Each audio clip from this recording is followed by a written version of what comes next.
For this recipe, we're going to be making a good old-fashioned and non-triggering hamburger steak, otherwise known as taking a side of beef to ground town. To start, you'll need 8 ounces of ground beef because any worthwhile steak weighs at least a half pound. I get my beef from the Cost Plus store where they still have old school grinders, and I'll have to get rid of all these crevasses.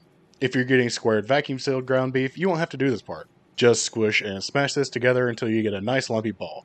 Now we simply want to start pressing this out and straightening out the sides.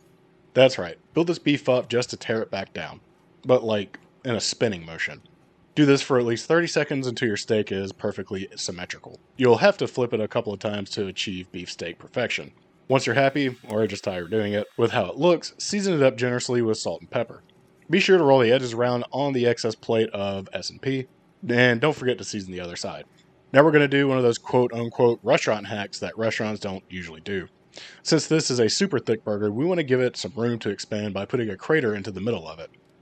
Once you're done fondling the beef, get a heavy bottom pan over medium-high heat. Once the pan has started putting off wisps of smoke, place that patty flat side down and begin to sear. We're not going to be cooking this steak on the burner the entire time, so while we're searing, get the oven preheating 325 degrees Fahrenheit. There's no real set time for the searing, but what I like to see is the crust starting to creep up the side before flipping. This took me about 4 minutes to achieve. Just a side note, my butane was running out and I didn't know it, so I had a small flame. I would have had a much better crust if I had realized this, but that's okay. Sear the other side for about the same time. I gave it one more flip before slinging the whole pan into the oven. I was shooting for a medium because medium rare ground beef is disgusting. I let mine cook for an additional 6 minutes before removing from the oven. And now we're left these little bits of beef stuck to the pan known as fond. We want to remove this to make our sauce, and the best way to do that is with some form of liquid. I went in with about 3/4 cups of beef stock and began scraping the bottom. I also turned the heat back on to medium.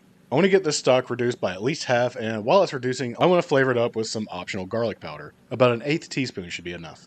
Once your beef stock has reduced down and all of that tasty fond has been disconnected from the pan, we can add about 1/3 of a cup of heavy cream and reduce again. Heavy cream is the cheat code to thick and creamy sauces without a bunch of ingredients.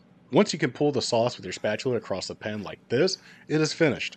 Give it one last taste for salt and pepper and set aside and we can plate up this hamburger steak. Take your rested patty, which is definitely no longer medium. Thank you, carryover cooking. And top that with your luscious sauce. I grew up with hamburger steaks and there are a lot of dirty things I would do to have one. Like say, taking a side of beef to ground town. Let me get a finger of the sauce first. Oh yeah, passes the finger test. Now, let me grab a spoon and give this thing an actual taste. That's definitely not medium.